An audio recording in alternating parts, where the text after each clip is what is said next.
Friends நம்மளுக்கு பார்த்தீங்கன்னா rescue கால் ஒன்று வந்து வீட்டு கிச்சனுக்குள்ளே பாம்பு இருக்குன்னு கூப்பிட்டுருந்தாங்க. பெருசாக இருக்குது அப்படின்னு சொல்லி கூப்பிட்டுருந்தாங்க.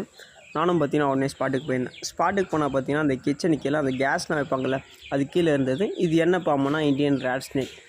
நம்ம போனோன்னே பார்த்தீங்கன்னா அந்த எந்த ஒரு எக்யூப்மெண்ட்டும் இல்லாமல் போய் பாம்பு பார்த்தீங்கன்னா உடனே பார்த்தீங்கன்னா நம்ம அந்த பாம்பு பிடிக்கிறதுக்கான ஸ்னேக் பேக்லாம் ரெடி பண்ணிவிட்டு அதுக்கப்புறம் போயிட்டு பார்த்தீங்கன்னா அந்த பாம்பை சேஃபாக ரெஸ்க்யூ பண்ணோம். ஆனால் பார்த்தீங்கன்னா நான் சொன்ன மாதிரி பார்த்தா எல்லா பாம்புமே தற்காப்பாக கடி தான் செய்யும். இதுவும் பாருங்கள் எவ்வளோ ஸ்பீடாக கடிச்சிதுன்ட்டு. ஜஸ்ட் மிஸ்ஸில் நான் தப்பிச்சேன்.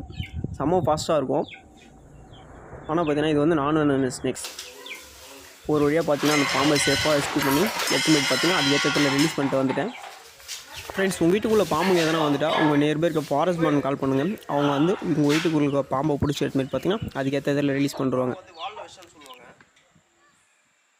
ஆக்சுவலாக பார்த்தா வேர்ல்டுலேயே எந்த ஒரு பாம்பும்